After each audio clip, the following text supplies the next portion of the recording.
Hello everyone, this is Rishita from Sarat Chandra IAS Academy. So as a part of our daily current affairs series, today I came up with some articles from The Hindu, Indian Express and PIB. So our today's topics are over 100 people killed as powerful earthquake strikes West Colombia. Next, Congress lamps new rural job loss amid fall in employment generation. Next, Agastyamalai eviction orders still silence Forest Rights Act. 150 years of Vande Mataram. Next we have IPO versus FPO. So actually నేను చెప్పిన types of మెజారిటీకి మంచి response వచ్చింది. So ఇప్పటి నుంచి నేను ఏమనుకుంటున్నానంటే నాకు ఏదైతే news పేపర్లో ఒక కాన్సెప్ట్ అనేది ప్రిలిమ్స్ ఓరియంటెడ్లో కనిపిస్తుందో సో దాన్ని I'll be discussing like this, అంటే in a small way. But ఆ ఆర్టికల్ మాత్రం ఇంపార్టెంట్ కాదని అనుకుంటాం కదా. సో అలా ఈరోజు ఐపీఓ గురించి మనకు ఎకానమీ న్యూస్లో వచ్చింది. So today will discuss about IPO versus FPO, next mains enrichment segment and daily practice questions. Okay, so with this will start our today's first article. So ఏంటి, over 100 people killed as powerful earthquake strikes West Colombia. Okay, so first మనకి ఇక్కడ keywords ఏంటి, earthquake ఒకటి and west Colombia ఒకటి, right? So first Colombia అనేది ఎక్కడ ఉందో చూద్దాం. So Colombia is a part of South America. So South అమెరికాలో కొలంబియా అని ఉంటుంది. ఓకే, సో ఒక one interesting I can say one interesting fact. Yeah, so fact about Colombia entante, so it has access to this Atlantic Ocean. Okay, so Atlantic Ocean as well as Pacific Ocean. Atlantic Ocean ki Pacific Ocean ki daniki access anedi untundi ani cheppochu for Colombia. Okay, so next earthquakes. Before going to here, ippudu endante ikkada this is a Pacific ring of fire. Okay, so Colombia is also a part of this Pacific ring of fire.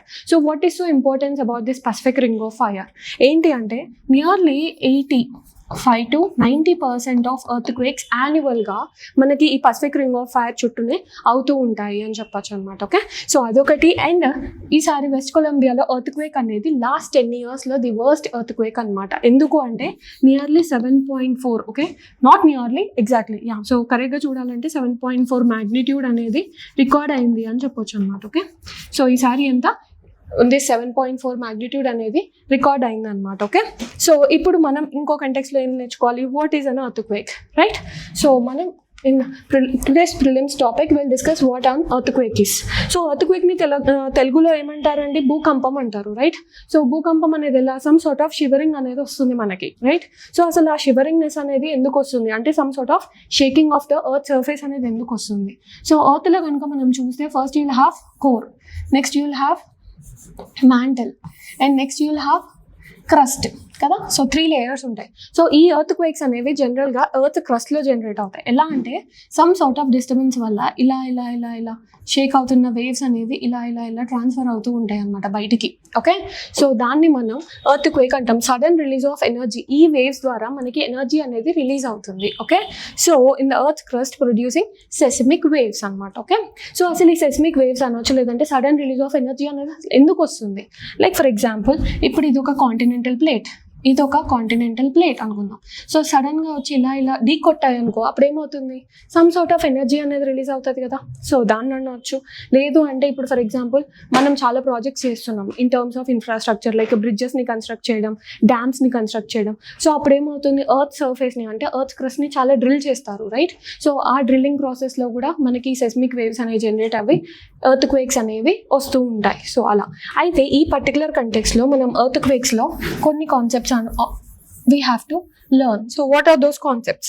So let me say ఇక్కడ ఒక earthquake అనేది generate అవుతుంది అని చూద్దాం. So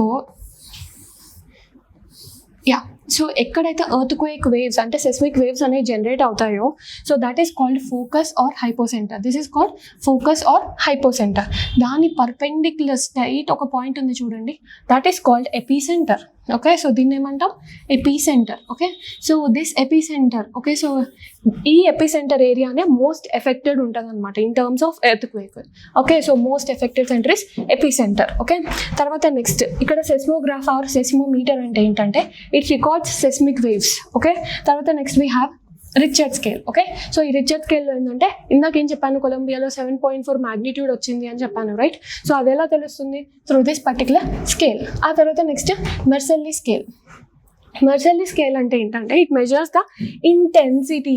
okay, so intensity or damage. Okay, అంటే ఏంటి, for example కొన్నిటి దగ్గర రిచర్డ్ స్కేల్ అనేది ఎక్కువ ఉండొచ్చు. ఓకే, కానీ ఇంటెన్సిటీ ఆర్ డ్యామేజ్ అనేది అక్కడ ఎక్కువ ఉండకపోవచ్చు. ఓకే, సో అలా, సో అందుకు మనకి 2 స్కేల్స్ అనేవి ఉంటాయి. Please keep this information. తర్వాత నెక్స్ట్ ఇండియా. మరి ఇండియన్ కంటెక్స్లో ఏంటి, ఇండియా ప్లేస్ అనేది ఎక్కువ ఎక్కడ ఉంది in terms of this earth quakes అనొచ్చు, లేదంటే భూకంపాలు. ఓకే, సో ఇండియాలో ఇండియాని మనం 4 జోన్స్గా డివైడ్ చేసాం. ఓకే, సో ఇప్పుడు ఈ 4 జోన్స్ చూడగానే మనకి 2 డౌట్స్ రైజ్ అవుతాయి. ఒకటి ఏంటి, ఎవరు చేశారు, who did it. Okay, so ఎవరు చేశారు ఈ 4 డివిజన్స్. అండ్ ఇంకొకటి, what about the zone 1. Zone 1 అనేది లేదా, 2, 3, 4, 5, 1 నుంచి స్టార్ట్ ఎందుకు చేయలేదు. ఈ 2 డౌట్స్ రైజ్ అవుతాయి, right. So first, who did it. It was by Indian bureau standards. Okay, so Indian bureau standards వాళ్ళు డివైడ్ చేశారు.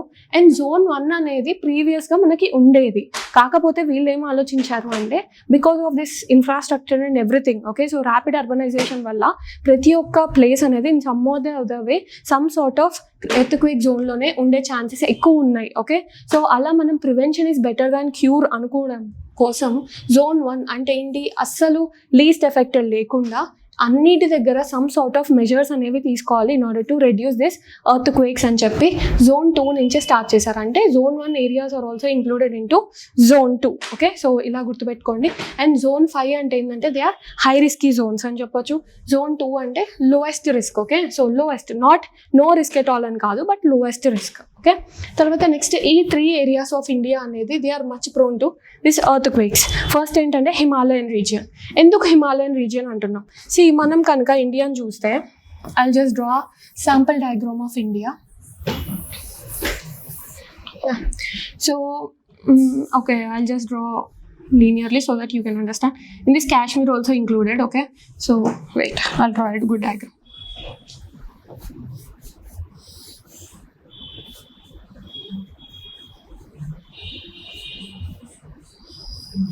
Okay, if you consider this as India, so ikkada Himalayan region ante ekkadandi, these areas, right? So these are the areas, so highly earthquake prone. ఎందుకంటే because of ఇక్కడ మనకి India ప్లేట్తో పాటు ఎక్కడ Eurasian plate కూడా మనకి join అవుతుంది కదా. So ఇందాక ఏం చెప్పాను, 2 ప్లేట్స్ అనేవి ఇలా ఢీ కొట్టినప్పుడు ఎర్త్క్వేక్స్ వచ్చే ఛాన్సెస్ ఉంటాయి. సో ఇక్కడ అలా కనిపిస్తుంది. ఆ తర్వాత నార్త్ ఈస్టర్న్ కూడా అంతే, బికాస్ ఇక్కడ ఈ ఏరియాస్లో కూడా ఉంటుంది. Next Kutch region. Kutch region అంటే that is in Gujarat. Okay, so ఈ గుజరాత్ ఏరియాస్లో కూడా we can see. Okay, so these are the 3 regions which are highly prone for earthquakes in India. Okay, so ఈ పర్టికులర్ టాపిక్ని ప్రిలిమ్స్లో మనం ఇలా చదివితే it will be good. Okay, so next ఇప్పుడు seismic waves అన్నాను. ఓకే, సో సెస్మిక్ వేవ్స్లో మళ్ళీ types అనేవి ఉంటాయి. Okay, so today's session will be much oriented towards prelims. ఎందుకంటే ఈరోజు ఆర్టికల్స్ నాకు ప్రిలిమ్స్ బేస్డ్ ఎక్కువ కనిపించాయి న్యూస్లో rather than mains based. So try to remember as many points as you can from this session. Okay, so ఇప్పుడు seismic waves. Seismic వేవ్స్లో మనకి 2 types ఉంటాయి అన్నమాట. ఓకే, సో ఫస్ట్ ఏంటి, that is body waves. Next we have surface waves. Okay, so ఈ body వేవ్స్లో మళ్ళీ 2 types ఉంటాయండి. That is P waves and yes waves. ఆ తర్వాత ఈ సర్ఫేస్ వేవ్స్లో మనకి ఇంకో 2 ఉంటాయి. That is love waves and railing waves. Okay, yeah, so ఈ డివిజన్ అనేది వెరీ వెరీ నెసెసరీ. ఎందుకంటే ఈ పర్టికులర్ నేను టేబుల్ ఇవ్వడానికి కూడా రీజన్ ఏంటంటే ఆల్రెడీ ప్రిలిమ్స్లో ఈ క్వశ్చన్ అడిగి ఉన్నారు in 2023 if you observe UPSC లెవెల్లో. ఓకే, సో యా, ఇప్పుడు సెస్మిక్ వేవ్స్లో మనకి బాడీ వేవ్స్ ఉన్నాయి. సో ఈ బాడీ వేవ్స్లో మనకి as I told you body waves ఉంటాయి, సర్ఫేస్ వేవ్స్ ఉంటాయి. సెస్మిక్ వేవ్స్లో 2 types. ఓకే, సో అసలు పీ వేవ్స్ అంటే ఏంటి, ఎస్ వేవ్స్ అంటే ఏంటి. సో పీ వేవ్స్ అంటే దే ఆర్ ద ఫాస్టెస్ట్ అని చెప్పొచ్చు and primary waves and travel through solids, liquids and gases. అంటే ఏంటి, పీ వేవ్స్ ట్రావెల్ అవ్వడానికి ఏదో ఒక మీడియం అనేది నెసెసరీ. ఓకే, సాలిడ్స్ అవ్వచ్చు, లిక్విడ్స్ అవ్వచ్చు, గ్యాసెస్ అవ్వచ్చు. బట్ వాక్యూమ్లో ట్రాన్స్ఫర్ అవుతాయా? వాక్యూమ్లో they can be transmitted. Okay, you have to keep that in mind. Okay, next we have S waves. S waves అంటే ఏంటి, they are slower than P waves, అంటే primary వేవ్స్తో పోలిస్తే. And they travel only through solids. Okay, only through solids. గుర్తుపెట్టుకోండి, ఇక్కడ నేను ఒక mnemonic చెప్పనా ఏంటంటే S waves solids, SS. Okay, so not through liquids are gases, వాక్యూమ్లో కూడా కాదు, ఓన్లీ సాలిడ్స్ ఉంటేనే ట్రావెల్ అవుతాయి. తర్వాత next we have a love waves. Love waves is a part of surface waves. Okay, so surface waves అని చెప్పొచ్చు, mainly horizontal in motion. Okay, horizontal మోషన్లో ఉంటాయి ఈ లవ్ వేవ్స్ అనేవి. తర్వాత next railing waves. Railing waves అంటే ఏంటి? They are also surface waves as I told you. And rolling and elliptical ground motion అంటే ఏంటి? ఒక ఎలిప్టికల్ పాత్లోనే ఇవి ట్రావెల్ చేస్తాయి అని చెప్పొచ్చు. Okay, so these are the things that you need to remember. Next, our next topic is that Congress lands new ruler job loss amid fall in employment generation. Okay, so ఇక్కడ ఏమైందంటే ఈ particular article అనేది హిందూ పేపర్లో వచ్చింది. So they criticised that MNREGA నుంచి ఇంకొక VG RAM G side వెళ్ళినందుకు they criticised government అనమాట, ఏది అపోజిషన్ వాళ్ళు, రైట్? సో ఇక్కడ నేను before going into the main context I want to discuss about this particular word I can say. Okay, right to work. So పాలిటీలో ఎలాంటి questions వస్తాయంటే, so right to work is a part of fundamental right in India. Okay, so that was told in constitution. అది చెప్పారా మనకి? See right to work is not a part of fundamental right కాదు, but it is a part of DPSPs. Okay, so డిపిఎస్పీస్లలో అది పార్ట్ అని చెప్పొచ్చు. Yes, and which is discussed in article 41. Okay, so ఎక్స్ప్లిసిట్గా మనకి ఆర్టికల్ 41లో డిస్కస్ చేస్తారు రైట్ టు వర్క్ గురించి, not in fundamental rights. Okay, so yeah, next prelims కంటెక్స్లో మనం ఏం నేర్చుకోవాలి? సో ఇక్కడ మనకి ఏమైంది? అపోజిషన్ అనే వాళ్ళు they are criticising government, right? So అంటే ఏంటి? బికాస్ మీరు ఈ స్కీమ్ తీసేశారు, ఈ పర్టికులర్ స్కీమ్ తీసుకొచ్చారు అని చెప్పొచ్చు, రైట్? సో నేనేమనుకున్నా అంటే it's better if I compare these both, you can understand in a better way కదా, ఎందుకంటే ఇందులో ఉందేంటి అందులో లేనిదేంటి అన్నట్టే కదా. సో అలా. సో ఇప్పుడు MNREGA full form, that is Mahatma Gandhi National Rural Employment Guarantee Act. After that VBG Ramji act అనేది ఏంటి? Viksit Bharat guarantee for Rozgar and Ajeevika mission. Okay, so these are the full forms. Full forms ఎందుకు చెప్తున్నారు మేడం? ఇప్పుడు బ్యాంకింగ్ PO జాబ్స్ ఉంటాయండి, సో అందులో ఇలాంటివి అడుగుతూ ఉంటారు. ఓకే, సో అలా. నెక్స్ట్, ఇట్ వాజ్ రిపీల్డ్ ఎప్పుడు అంటే 1st July 2026. రిపీల్డ్ అంటే తీసేశారు. సో ఇది అప్పటి నుంచే స్టార్ట్ అయింది అనమాట. ఓకే, తర్వాత నెక్స్ట్ ఇక్కడ ఏంటి? 100 days per rural house holds per year. మీరు కనుక ఈ స్కీమ్లో కనుక జాయిన్ అవుతే 100 days అనేది మీకు పక్కా ఎంప్లాయ్మెంట్ ఇవ్వాలి. ఇక్కడ ఎంత? 125 days అని చెప్పొచ్చు. Next, wage employment plus creation of rural assets. Main focus ఏంటి అంటే ఒకటి వేజ్ ఎంప్లాయ్ ఉన్న వాళ్ళకి వేజ్ ఇవ్వడం, ఇంకొకటి రూరల్ లెవెల్లో అసెట్స్ క్రియేట్ చేయడం. ఓకే, మరి ఇక్కడ ఏంటంటే ఇది ఒక బ్రాడర్ విజన్ అని చెప్పొచ్చు. ఏంటి? ఎంప్లాయ్మెంట్, లైవ్లీహుడ్, సెక్యూరిటీ ఒకటి, durable productive rural infrastructure. Okay, అంటే ఏంటి? బ్రాడర్ ఫోకస్ అనేది ఎన్షోర్ చేశారు ఇన్ దిస్ VBG రామ్జీలో. తర్వాత ఫండింగ్ స్ట్రక్చర్. ఈ ఫండింగ్ స్ట్రక్చర్ మీదనే మేజర్ క్రిటిసిజం అనేది వస్తుంది. సో ఇక్కడ ఏంటంటే డిమాండ్ డ్రివెన్ ఫండింగ్ అంటే ఏంటి? డిమాండ్కి తగ్గట్టుగా సెంటర్ ఫండింగ్ అలొకేట్ చేసేది. ఇక్కడ ఏంటి? Centrally sponsored scheme. అసలు సెంట్రల్లీ స్పాన్సర్డ్ స్కీమ్ అంటే ఏంటి? మనం ఆల్రెడీ ప్రీవియస్ క్లాసెస్లో నేను చెప్పాను సెంట్రల్లీ స్పాన్సర్డ్ స్కీమ్కి సెంట్రల్ సెక్టర్ స్కీమ్కి డిఫరెన్స్ ఏంటి అని. సో మనం జస్ట్ ఒక గ్లిమ్స్లో తెలుసుకుందాం దీన్ని. సో సెంట్రల్లీ స్పాన్సర్డ్ స్కీమ్ అంటే 60:40 రేషియోలో ఉంటుంది, లేదంటే 90:10 రేషియోలో ఉంటుంది. అంటే ఏంటి? సెంటర్ స్టేట్ పార్ట్నర్షిప్లో చేస్తాయి. అదే సెంట్రల్ సెక్టర్ స్కీమ్ అంటే ఏంటి? కంప్లీట్గా సెంటర్ చేతిలో ఉంటుంది, రైట్? సో ఇక్కడ ఏంటి? So as I told you centre state ఫండింగ్లలో ఇక్కడ ఎక్కువ శాతం సెంటర్దే ఉంటుంది. ఓన్లీ మెటీరియల్ కాస్ట్ ఒకటే స్టేట్స్తో షేర్ చేసుకుంటుంది. ఇక్కడ అలా కాదు, they will have a partnership in terms of central sponsored scheme. Next, ఇంకోటి ఏంటంటే అన్ఎంప్లాయ్మెంట్ అలయన్స్. అసలు ఈ అన్ఎంప్లాయ్మెంట్ అలయన్స్ అంటే ఏంటి? For example I became my part of this particular scheme. Okay, but నాకు ఒక లెట్ మీ సే ఒక 15 days నుంచి నాకు వర్క్ ఇవ్వట్లేదు. ఓకే, సో అలాంటప్పుడు నాకు వర్క్ ఇవ్వకపోయినా కానీ అన్ఎంప్లాయ్మెంట్ అలయన్స్ అనేది నాకు ఇవ్వాలి. ఎందుకు? మీరు వర్క్ ఇస్తానని చెప్పారని నేను వేరే దగ్గరికి వెళ్ళట్లేదండి. సో మరి మీరు వర్క్ ఇవ్వట్లేదు కదా, అంటే ఏంటి? దాని ప్రకారం అలయన్స్ అన్ని ఇవ్వాలి కదా నాకు. సో అలా దట్ వాజ్ అగైన్ కంటిన్యూడ్ అనమాట. ఓకే, తర్వాత నెక్స్ట్ ట్రాన్సిషన్ అంటే ఏంటి? Like liabilities transferred under new framework అని చెప్పొచ్చు. ఇక్కడ on going MG-NREGA works can continue and migrate to this. అంటే ఏంటి? ఇప్పుడున్న మన్రేగా వర్క్ని ఇంకా ఫర్దర్గా కూడా కంటిన్యూ చేస్తూ they will become a part of this VBG Ramji. Okay, so in this way you have to learn a particular scheme. ఈ మధ్య చూస్తే కనుక న్యూస్ పేపర్స్లో రోజుకొక స్కీమ్ అనేది కనిపిస్తుంది. సో ఈసారి ఎగ్జామ్స్లలో స్కీమ్స్ మీద at least 1 question we can expect. Okay, so done. Next, our next article is Agastya Malai Eviction Orders Still Silence Forest Rights Act. Okay, so ఈ పర్టికులర్ ఆర్టికల్లో అసలు ఏం డిస్కస్ చేశారు?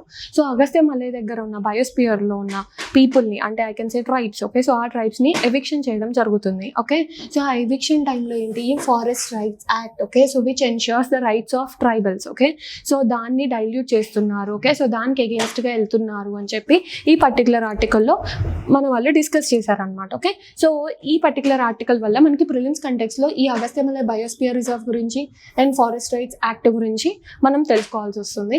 సో ఫస్ట్ ప్రిలిమ్స్లో Agastya Malai, okay, so Agastya Malai biosphere reserve అనేది it is there in Western Ghats. Okay, so Western Ghats అనేవి ఎక్కడ ఉంటాయండి? Here. Okay, so Western Ghats అనేవి ఏ స్టేట్స్ మధ్యలో స్ప్రెడ్ అవుతాయి? Okay, so try to answer this question in comment section. Okay, so Western Ghats అనేవి ఏ స్టేట్స్లలో స్ప్రెడ్ అవుతున్నాయి? ఓకే, సో అదొకటి. అండ్ ఈ అగస్త్య మలై మాత్రం it was included in Kerala and Tamil Nadu only. Okay, so no other states. After that ఈ అగస్త్య మలై అనేది it's a part of UNESCO's man and biosphere programme అనేది ఒకటి ఉంటుంది. So this Agastya Malai became a part in 2016.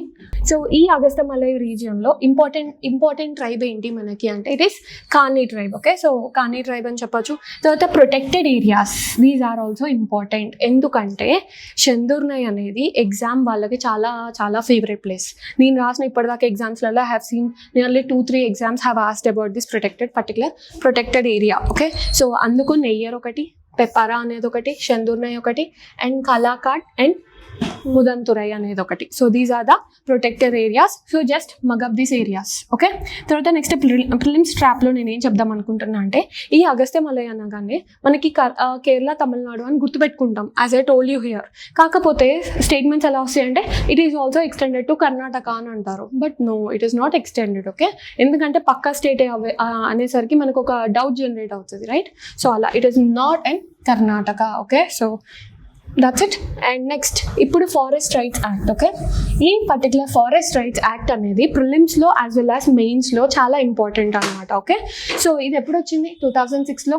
మరి nodal minister ఎవరంటే that is ministry of tribal affairs. ఎందుకు? ఇందులో ఏముంటాయి మనకి? They discuss about rights of tribes కదా, అందుకే it is under ministry of tribal affairs. కాకపోతే ఫారెస్ట్ అనగానే కొంతమందికి ఎన్విరాన్మెంట్ అనిపిస్తుంది, but no, it is not under ministry of environment. Okay, so గుర్తుంచుకోండి. Next gram sabha. Here gram sabhas are very powerful. Okay, so they initiate the claims process. For example ఈ గ్రామ సభస్ అనేవి they discuss about individual rights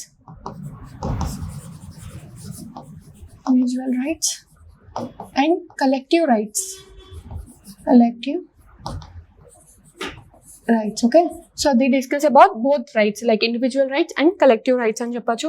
district level కమిటీలో they'll take the final decision. So ఇక్కడ ఇంకోటి OTFD. Okay, so first ఏంటి? That is OTFD అంటే ఏంటి? Other traditional forest dwellers. I will write it, other traditional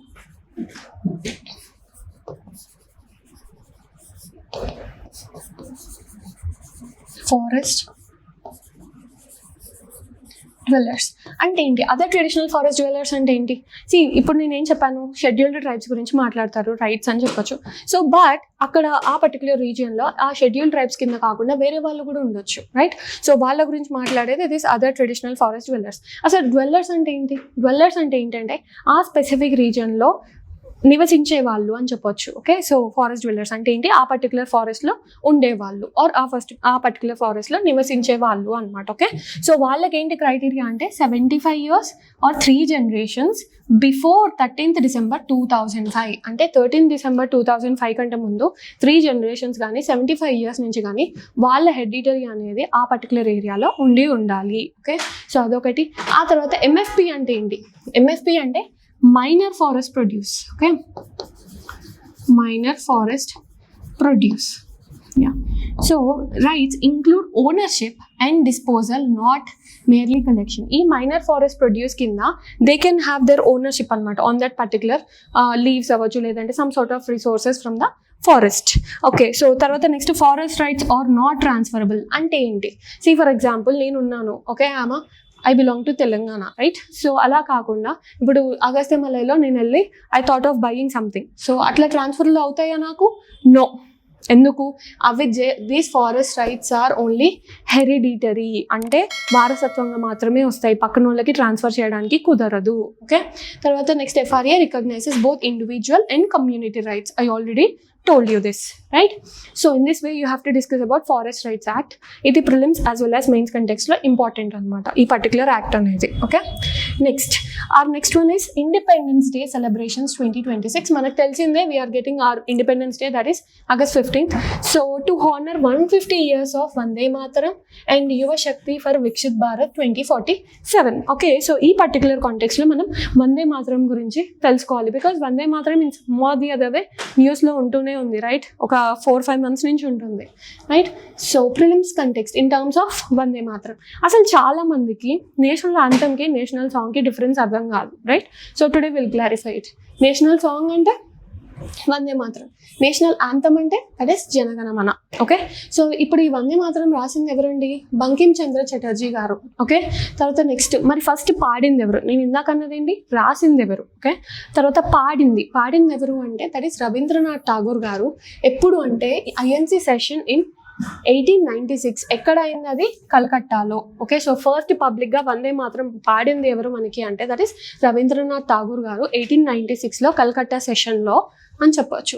next అది ఎప్పుడు popular అయిందంటే 1905లో. మొన్ననే మనం డిస్కస్ చేసాం, రైట్? స్వదేశీ మూమెంట్ అనేది. యా, సో అలా ఈ 1905లో this song became very popular. Okay, so 24th January 1950లో national song recognised. Okay, so ఇక్కడ ఇలా చెప్పాలంటే ఇది వందే మాత్రం అనేది జనగణమన అనేది okay national song and national యాంథమ్గా అఫీషియల్గా రికగ్నిషన్ అనేది ఎప్పుడు జరిగిందంటే that is 24th January 1950. So ఇది కూడా మనకి పాలిటీ బేసిస్లలో ఇంపార్టెంట్ అనమాట. ఓకే, సో డేట్స్ అనేవి done. Yeah, next so Anand మత్ ఎక్కడి నుంచి తీసుకున్నారు ఈ వందే మాత్రం సాంగ్ అనేది? మీరు అన్నట్టు బంకిం చంద్ర చటర్జీ గారు రాశారు, కానీ ఎక్కడ రాశారు? He wrote it in Anand మత్ అనే ఒక నావెల్లో రాశారు. తర్వాత నెక్స్ట్ ఇంకొకటి, ఎక్కడైనా సరే కాన్స్టిట్యూషన్లో వందే మాత్రం అనేది మన నేషనల్ సాంగ్ అని ఎక్కడైనా రాసి ఉందా? ఎక్స్ప్లిసిట్గా చెప్పారా మనకి అంటే నో, ఎక్కడా చెప్పలేదు. Okay, so you have to remember this, ఎందుకంటే నేషనల్ సాంగ్ అనేది మన pride of India, right? So చెప్పే ఉంటారులే ఎక్కడో కాడ అని అనుకుంటాం, but it was not said. Okay, next the officially adopted version is generally rendered in about 65 seconds. Time కూడా ఇంపార్టెంటే, ఎందుకంటే SSC CGL అలాంటి ఎగ్జామ్స్లలో ఇలాంటి టైమ్స్ కూడా అడుగుతూ ఉంటారు. తర్వాత ఈ వందే మాతరంకి సంబంధించిన guidelines. Okay, so instructions అనేది ఎవరు రిలీజ్ చేస్తారు?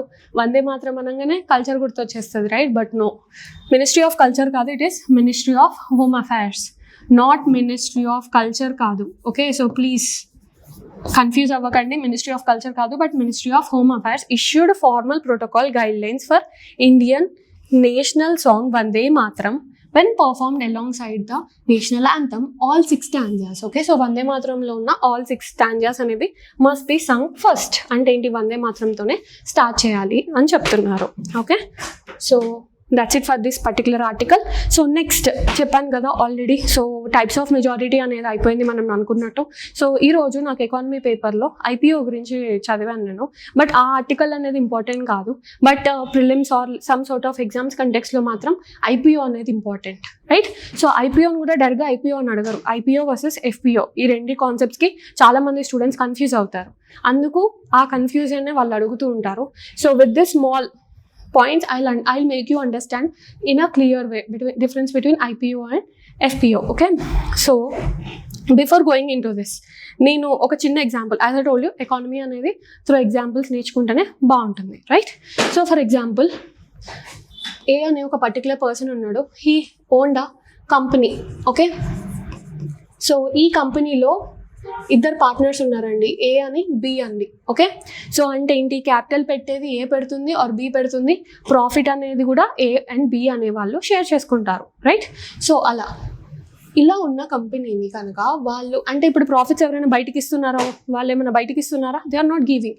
సో వాళ్ళు ఏం చేశారు, మనం మార్కెట్లోకి వెళ్దాం అంటే ఏంటి, ఇప్పుడు మనం ఐ కెన్ సే ఇప్పుడు వాట్ యూ కాల్ BSE అని అలా ఉంటాయి కదా, రైట్? స్టాక్ ఎక్స్చేంజెస్ అనేవి. సో ఆ స్టాక్ ఎక్స్చేంజెస్లో మన కంపెనీ అనేది కనిపించాలి అంటే ఏంటి, సిటిజన్స్ ఆఫ్ ఇండియా అవ్వచ్చు ఎవరైనా సరే కొనగలగాలి అన్నప్పుడు ఏం చేస్తారంటే దే లైక్ IPO అంటే ఏంటి, ఇనిషియల్ పబ్లిక్ ఆఫరింగ్. అంటే ఎట్ ఇనిషియల్ లెవెల్, స్టార్టింగ్ నుంచి. ఇప్పుడు ముందు ఎక్కడైనా ఉందా? No, right. అంటే ఏంటి, initially they are coming right to public అనమాట. Okay, that is called initial public offering. అలా కాకుండా ఫాలో ఆన్ పబ్లిక్ ఆఫరింగ్ అంటే ఏంటంటే ఆల్రెడీ IPOకి వచ్చేసారు వాళ్ళు, కాకపోతే కొత్త క్యాపిటల్ కావాలి వాళ్ళకి. అంటే ఏంటి, కొత్తగా మనీ జనరేషన్ కావాలి. అప్పుడు వచ్చింది ఏంటి, that is follow on public offering. Okay, so ఇలా మనం ఇప్పుడు అర్థం చేసుకుందాం. First time a company sells shares to the public, right. Public అంటే ప్రజలు, ఇక్కడ AB కాదు. AB అంటే they are a part of company, right. అలా కాకుండా పబ్లిక్ వస్తున్నారు. అన్లిస్టెడ్ ప్రైవేట్ కంపెనీ, ఇక్కడ ఏంటి లిస్టెడ్ కాదు, అన్లిస్టెడ్ అనమాట. ఓకే, తర్వాత they raise initial capital and gain stock exchange listing. చెప్పాను కదా ఇప్పుడు BSE బాంబే స్టాక్ ఎక్స్చేంజెస్ కానీ, అందులో they will become a part. ఆ తర్వాత ఇక్కడ మరి రిస్క్ లెవెల్ ఏంటి అంటే, ఫర్ ఎగ్జాంపుల్ ఈ కంపెనీ ఉందండి. ఓకే, సో A and Bకే తెలుసు ప్రాఫిట్ షేర్ ఎంత ఉంటుంది, ఓకే, ఎలా పర్ఫామ్ చేస్తుంది అని. బయట వాళ్ళకి తెలుస్తుందా? తెలీదు, ఎందుకంటే ఇప్పటిదాకా ఎప్పుడు స్టాక్ ఎక్స్చేంజెస్లో లేదు అది, రైట్. సో దానివల్ల ఏంటంటే ప్రైస్ అనేది ఒక రిస్కీగా ఉంటుంది వాళ్ళకి. బికాస్ ఇప్పుడు ఫర్ ఎగ్జాంపుల్ ఈ కంపెనీ ఉంది, పక్కన ఇంకొకళ్ళది ఐ కెన్ సే అంబానీ గారి కంపెనీ ఏదో ఉంది. ఓకే, సో అంబానీ గారి కంపెనీ ఉంది. So being a public, already establish అయిన అంబానీ కంపెనీలలో ఇన్వెస్ట్ చేయడానికి ఆలోచిస్తారా, లేదంటే కొత్త కంపెనీలలో ఇన్వెస్ట్ చేయడానికి ఆలోచిస్తారా? ఇదైతే సేఫ్ అండ్ సెక్యూర్ అనిపిస్తుంది, బికాస్ దాని హిస్టరీ అనేది మనకు తెలుసు. సో అలా అందుకు higher risk, because company has no public trading history. పబ్లిక్కి తెలియదు వాళ్ళు ఎలా పర్ఫామ్ చేస్తారు ఏంటి అని. తర్వాత షేర్ ప్రైస్. మరి ఎలా షేర్ ప్రైస్ అనేది ఎలా అంటే త్రూ బుక్ బిల్డింగ్. అంటే ఏంటి, వాళ్ళ బుక్స్ అవన్నీ చూసి ఇన్ టర్మ్స్ ఆఫ్ ఒక ఫార్ములా క్రియేట్ చేసుకొని ఒక ఫిక్స్డ్ ప్రైస్ అనేది డిటర్మైన్ చేస్తారు. ఓకే, సో మరి ఫాలో ఆన్ పబ్లిక్ ఆఫరింగ్ అంటే ఏంటి, subsequent sale of shares by an already listed company. అంటే ఏంటి, ఫర్ ఎగ్జాంపుల్ ఇప్పుడు ఈ కంపెనీ అనేది ANB ద్వారా IPOకి వచ్చింది. ఓకే, సో IPOకి వచ్చినా కూడా ఈ పర్టికులర్ కంపెనీకి ఇంకా మనకి క్యాపిటల్ అనేది కావాలి అని అనుకుంటున్నారు. అప్పుడు వాళ్ళు పబ్లిక్కి వెళ్తే ఏమంటారు, that is called FPO, follow on public offering. Okay, so it is already listed public company and it raises additional capital or pay off existing debt. So ఇప్పుడు వచ్చిన క్యాపిటల్ అనేది వాళ్ళు అడిషనల్గా వాడుకోవచ్చు, లేదంటే ఏదైనా అప్పులు ఉంటే అవి కూడా వాళ్ళు తీర్చేసుకోవచ్చు, రైట్. సో ఇక్కడ రిస్క్ అనేది తక్కువ కదా, ఎందుకంటే ఈ కంపెనీ గురించి ఎప్పుడైతే IPO ద్వారా మనకు పబ్లిక్ అయిందో, సో ఆ తర్వాత ఆ ప్రాసెస్లలో ప్రాఫిట్ షేర్ ఎంత వస్తుంది, సో పర్ఫార్మెన్స్ అనేది ఎలా ఉంది తెలుస్తూ ఉంటుంది. సో ఫాలో ఆన్ పబ్లిక్ ఆఫరింగ్లో షేర్ ప్రైజెస్ అనేవి అంత రిస్కీ ఉండవు. తర్వాత usually practice data near current market price. Okay, so market ప్రైస్ని డిటర్మైన్ చేసి ఆ షేర్ ప్రైస్ అనేది వాళ్ళు డిటర్మైన్ చేసుకుంటారు. Okay, so in this way you need to understand the difference between IPO versus FPO. Okay, so ఒకటి గుర్తుపెట్టుకోండి, initial ఒకటి, ఇది ఫాలో ఆన్. ఫాలో అంటే ఏంటి, ఆల్రెడీ ఇనిషియల్ అయిపోయింది, again you are doing it అలా. Okay, so done. Next, so ఈరోజు mains enrichment సెగ్మెంట్లో I just found one word. Okay, so ఎందుకంటే rather than giving many meaningless words కాకుండా ఒకటి నాకు చాలా మీనింగ్ఫుల్గా అనిపించింది. సో అందుకు I brought it. Derail democracy అంటే ఏంటి? డీరైల్ డెమోక్రసీ అంటే ఏంటంటే, so there is for example I tell you with an example. Violent actions lead to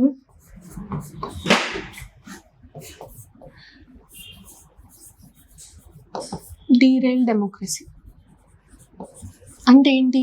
so మనం ఇది నార్మల్గా కూడా రాయచ్చు. ఎలా అంటే violent action leads to dilution of democracy, లేదంటే you know I can say like weakening of democracy. అలా కాకుండా it's better if you write this derail democracy, ఎందుకంటే it will give you such అంటే ఆథర్డ్ వొకాబులరీ అనేది వస్తుంది మనకి, రైట్.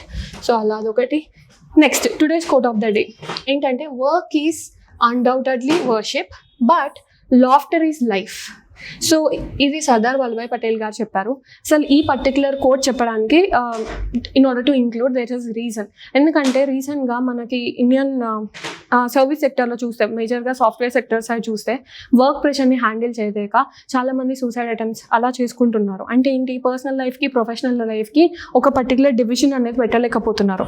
ఎప్పుడైతే professional లైఫ్లో ఛాలెంజెస్ వస్తున్నాయో పర్సనల్ లైఫ్ని కూడా ఎఫెక్ట్ చేసుకుంటున్నారు. సో ఆ పర్టికులర్ కంటెక్స్లో మనకి ఇండియన్ సొసైటీ, లేదంటే తెలంగాణ సొసైటీ, లేదంటే ఆంధ్ర సొసైటీ గ్రూప్స్, అలా అందులో we'll have this syllabus, right. Indian society, లేదంటే తెలంగాణ సొసైటీ, లేదంటే Andhra society.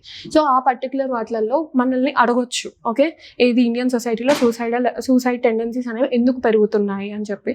So in that way you can include this particular quote అనమాట. Okay, Next, so today's prelims questions anamata. Okay, so as I explained you the concept, today I brought with a question on initial public offering.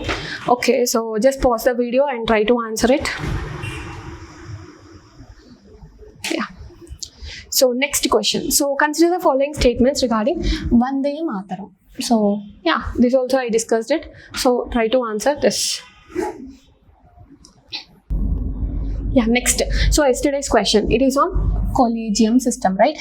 Has strengthened judicial independence but also raised concerns regarding transparency, accountability and representativeness in judicial appointments. Okay, so మీరు అనొచ్చు ma'am మీరు అన్నిటికీ significant challenges రాస్తున్నారు బాడీలో, అది కరెక్టేనా? Right. So for example ఈరోజు మనం ఇంట్రో ఏమని రాయొచ్చు? సో కొలీజియం సిస్టమ్ గురించి, ఓకే, కొలీజియం సిస్టమ్ గురించి రాయొచ్చు. లైక్ ఇలా రీసెంట్గా ఇట్లా 4 హైకోర్ట్స్ యొక్క చీఫ్ జస్టిస్ని హైకోర్ట్స్ని చీఫ్ జస్టిస్ వాళ్ళు సెలెక్ట్ చేశారు అన్నట్టు, రైట్? ఆ తర్వాత బాడీ. సో బాడీలో మనం ఏమని అన్నిటికీ సిగ్నిఫికెన్స్ ఛాలెంజెస్ అని పెట్టొద్దు. హెడ్డింగ్ ఏం పెట్టాలి? హ్యాస్ స్ట్రెంథెన్డ్ జుడిషియల్ ఇండిపెండెన్స్ కదా. సో స్ట్రెంథెన్డ్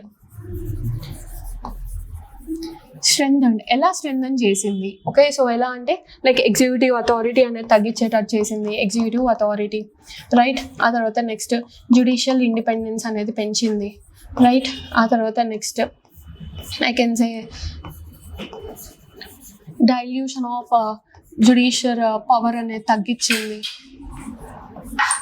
సో ఇలా మనం స్ట్రెంత్ గురించి రాయొచ్చు. ఆ తర్వాత next but also raised concerns అంటే ఏంటి? కన్సర్న్స్ అంటే ఆర్ నథింగ్ బట్ ఛాలెంజెస్. కాకపోతే మనం ఛాలెంజెస్ అని పెట్టొద్దు. సో ఏం పెట్టాలి? కన్సర్న్స్ అనే పెట్టాలి, రైట్? సో కన్సర్న్స్ ఏమున్నాయి మనకి? ఒక rise of this uncle judge syndrome, right? Uncle judge syndrome అనేది పెరుగుతుంది, మనం నిన్ననే డిస్కస్ చేసాం, అదొకటి. ఆ తర్వాత నెక్స్ట్ జ్యుడిషియల్ ఓవర్ రీచ్ అయ్యే ఛాన్సెస్ ఉన్నాయి, judicial overreach. So example ఏం రాయొచ్చు జ్యుడిషియల్ ఓవర్ రీచ్లో? That is national judicial appointments కమిషన్ని నల్ అండ్ వాయిడ్ చేశారు, సో అదొకటి. ఆ తర్వాత next process of selection. Okay, so process of selection అనేది చాలా ఒపాక్యూ అయింది అని చెప్పొచ్చు. So in this way you have to mention concerns as well. Okay, so అలా అయిపోయిన తర్వాత ఒక కంక్లూషన్ ఎలా ఇవ్వాలి అంటే, సో జుడిషియల్ అనేది we need to ensure judicial independence. Okay, yeah, so judicial independence but not judicial adventurism or overreach. Okay, so ఇలా conclude చేస్తే ఆన్సర్ అనేది బెటర్గా ఉంటుంది. So majority of the mains questions ఇలానే ఉంటాయండి. ఎలా అంటే జస్ట్ సినానిమ్స్ ఆఫ్ సిగ్నిఫికెన్స్ అనేది కనిపిస్తుంది, లైక్ స్ట్రెంథెన్డ్ అనేది ఒకటి, తర్వాత కన్సర్న్స్ అంటే it's a synonym of challenge అని చెప్పొచ్చు. సో అలా మనం అర్థం చేసుకుంటే it will give you good marks. Okay, so today's mains question. So I already told you this forest rights act అనేది ప్రిలిమ్స్ యాజ్ వెల్ యాజ్ మెయిన్స్కి important అని. So ఈరోజు నేను ఫారెస్ట్ రైట్స్ యాక్ట్ మీద మెయిన్స్ మీద ఒక క్వశ్చన్ అడిగాను. So try to answer this question so that tomorrow I'll discuss like how to write and how not to write. Okay, so thank you. This is from Sarat Chandra IAS Academy, your dream, our mission.